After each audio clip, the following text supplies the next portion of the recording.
اب ایک اور چیز جس کی طرف ہمارا آنا ضروری ہے، وَالْأَنفُسُ وَلَنَبْلُوَنَّكُمْ بِشَيْءٍ مِّنَ الْخَوْفِ وَالْجُوعِ وَالنَّقْصٍ مِّنَ الْأَمْوَالِ وَالْأَنفُسِ، تمہاری جانیں لے کر بھی ہم تمہیں آزمائیں گے۔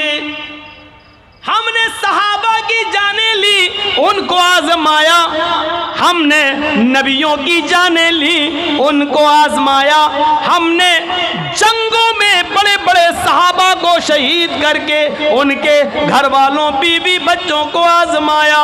مسلمانوں ہم تمہیں بھی آزمائیں گے۔ کبھی فیروز آباد کے لوگوں کی طرح پولیس کی گولیوں میں مارے جائیں گے، ہم ان کی جانیں لے کر آزمائیں گے۔ کبھی دلی کی سرزمین پر دنگے کی حالت میں لوگ مارے جائیں گے، ہم ان کی جانیں لے کر آزمائیں گے۔ کبھی کرونا وائرس نافذ کر کے ہم تمہاری جانیں لے کر تمہیں آزمائیں گے۔ دیکھیں میرا کون بندہ اتنی بڑی مصیبت میں میرا دربار پکڑتا ہے، مجھ سے فریاد کرتا ہے، صبر کرتا ہے یا نہیں کرتا ہے، یا میرا در چھوڑ کر کہیں اور سلامی ٹھوکنے لگتا ہے۔ ایسا تو نہیں، ان تمام مصیبتوں میں پریشان ہو کر وہ ویسی بولی بولنے لگے جیسے آج مولوی لوگ اپنی پریشانی سے بچنے کے لیے حکومت کے تلوے چاٹنے لگتے ہیں۔ حکومت کے تلوے جیسے آپ کا یہ کون ہے، زیدی، پورا نام ہماری زبان سے مت نکلوائیے، جس نے حضرت عائشہ رضی اللہ تعالیٰ عنہ کے خلاف ایک فلم بنائی، اس کی ڈائریکٹر خود بنا، حضرت عائشہ کو زانیہ قرار، ایک بدچلن عورت قرار دیا۔ میرے بھائیوں، ایسے آدمی ہیں جو حکومت کے تلوے چاٹنے لگتے ہیں، جیسے تسلیمہ نسرین ہے، مسلمان کلمہ پڑھ کر حکومت کے تلوے چاٹنے لگتی ہے، جیسے سلمان رشدی ہیں۔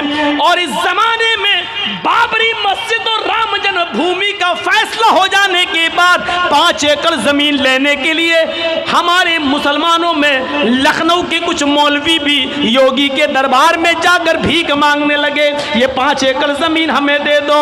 میرے بھائیوں، ہم دیکھیں کہ تمہاری جانیں لے کر تم صبر کرتے ہو، میرا ہی دامن پکڑے رہتے ہو، یا مجھے چھوڑ کر غیروں کے تلوے چاٹتے ہو، حکومت کے تلوے چاٹتے ہو، ظالموں کے پاس جاتے ہو۔ ہم تمہارا امتحان لیں گے، ہم تمہیں آزمائیں گے، تمہارے چھوٹے چھوٹے بچوں کی جانیں بھی ہم لیں گے، لیکن جانوں میں کہ جانے کے بعد تم میرا ہی دامن پکڑتے ہو، مجھ سے ہی فریاد کرتے ہو، یا کہیں اور۔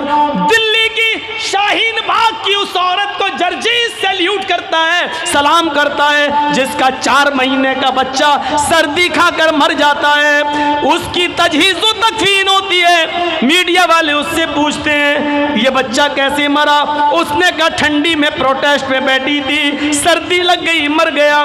اب کیا کرو گی؟ اس نے کہا میرے اور بھی بچے ہیں، ہم اپنے دیش کے سمویدھان کو بچانے کے لیے ان بچوں کو لے کے دوبارہ پھر پروٹیسٹ میں بیٹھیں گے، پھر ہم جائیں گے۔ ایسی عورتوں کو سلام پیش کرتا ہوں میرے پیارے ساتھیوں، ہم دیکھیں گے تمہارے چھوٹے چھوٹے بچوں کی جان لے کر کہ تم ہمارے ہی دروازے پر دستک دیتے ہو، یا میرا در چھوڑ کر زندے اور مردوں کے پاس چلے جاتے ہو۔ ہم آزمائیں گے تمہیں، ہم تمہارا امتحان لیں گے، ہر حال میں ہم تمہاری آزمائش کریں گے۔ وَلَنَبْلُوَنَّكُمْ بِشَيْءٍ مِّنَ الْخَوْفِ وَالْجُوعِ وَنَقْصٍ مِّنَ الْأَمْوَالِ وَالْأَنفُسِ وَالثَّمَرَاتِ، ہم تمہارے پھل فروٹ، کھیتی باڑی، اناج غلہ ہم برباد کر کے بھی آزمائیں گے۔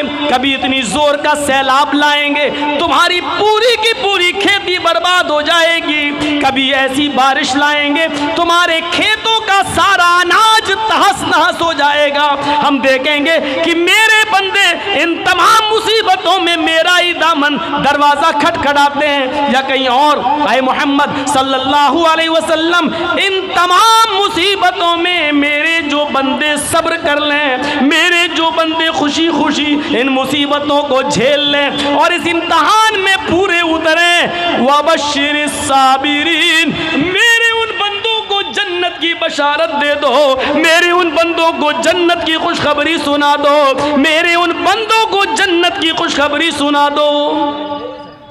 یہ لیجئے، تب جنت ملے گی۔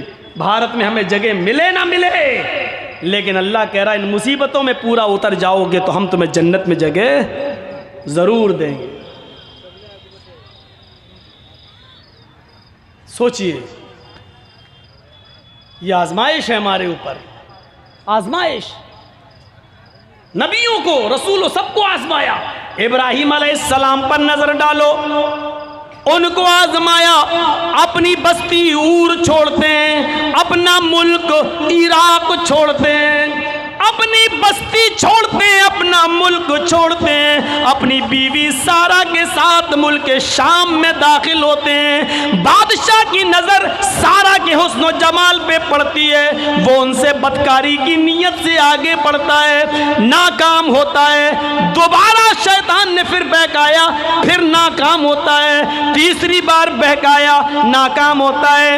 اس نے پھر دیکھ لیا یہ نیک آدمی ہے ابراہیم، ان کی بیوی پر ہم غلط نظر بھی نہیں ڈال سکتے، چھونا تو بہت دور کی بات۔ اس نے گفٹ دے دیا اپنی ایک خوبصورت حسین و جمیل لڑکی، بیٹی یا بہن یا کنیز، اس نے حضرت ابراہیم علیہ سارہ کو گفٹ کر دیا۔ حضرت سارہ نے اس خادمہ کو حضرت ابراہیم کو دے دیا۔ حضرت ابراہیم نے ان کو آزاد کر کے ان کو اپنی زوجیت میں اپنی بیوی بنا لیا۔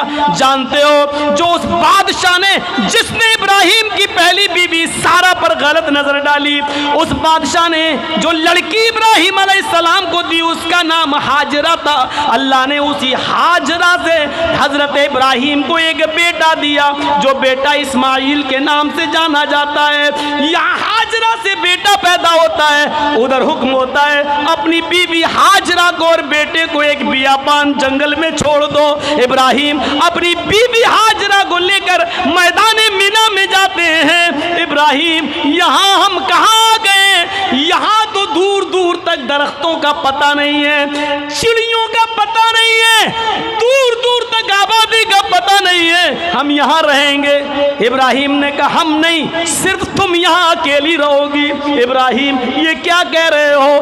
جانے لگے میرے شوہر مجھے اس بیابان جنگل میں اکیلے چھوڑ کے جا رہے ہو؟ کوئی جواب نہیں دیتے۔ اپنے بیٹے اسماعیل کو زمین پر لٹاتی ہے، ابراہیم کا پیچھا کرتی ہے، پیچھے سے کرتا کھینچتی ہے۔ ابراہیم حق زوجیت میں کیا آپ نے مجھے نااہل پایا؟ کیا میں نے آپ کو کبھی شکایت کا موقع دیا؟ بیوی ہوں آپ کی، میں نے آپ کی خدمت میں، آپ کی سیوا میں کوئی کمی کی ہے؟ نہیں میری بیوی۔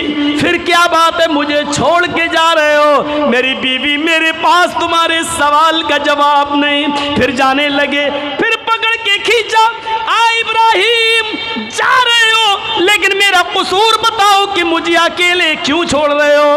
میری بیوی میرے پاس اس کا بھی جواب نہیں۔ پھر ہاتھ جھڑکا، پھر جانے لگے۔ بیوی نے پھر کھینچا، اسماعیل کہاں رہے گا؟ یہی۔ میں کہاں رہوں گی؟ یہی۔ تم کہاں رہو گے؟ پتہ نہیں، پتہ نہیں کب آؤ گے، یہ بھی پتہ نہیں کل آ جاؤ گے۔ نہیں بیوی کب آؤ گے؟ ابراہیم ایک دن بھی لگ سکتا ہے، ایک ہفتہ بھی لگ سکتا ہے، ایک مہینہ بھی لگ سکتا ہے، ایک سال بھی لگ سکتا ہے، یہ بھی ہو سکتا ہے کہ نہ آؤں۔ بیوی میں یہاں اکیلی، جب بھی تم آؤ گے میں اپنی عزت و آبرو کو کیسے بچا پاؤں گی؟ کتنے درندے قافلے یہاں سے گزریں گے، چور گزریں گے، لٹیرے گزریں گے۔ ابراہیم میری عزت و آبرو کی حفاظت کیسے ہوگی؟ کھانے پانی کا انتظام کیسے ہوگا؟ ابراہیم کہتے ہیں ہاجرہ میرے پاس تیرے سوال کا بھی جواب نہیں ہے۔ پھر آگے بڑھے، اس نے پھر کھینچا اور اپنے گلے سے لگاتے ہوئے کہا جا رہے ہو تو جاؤ، لیکن اتنا بتاؤ اپنی بیوی کو کس کے سپرد کر کے جا رہے ہو؟ جب آؤ گے تو مجھے پاؤ گے یا نہیں؟ مجھے کس کے حوالے کر کے جا رہے ہو؟ الہ، قرآن نے ہاجرہ کے اس لفظ کو ریکارڈ کر لیا، الہ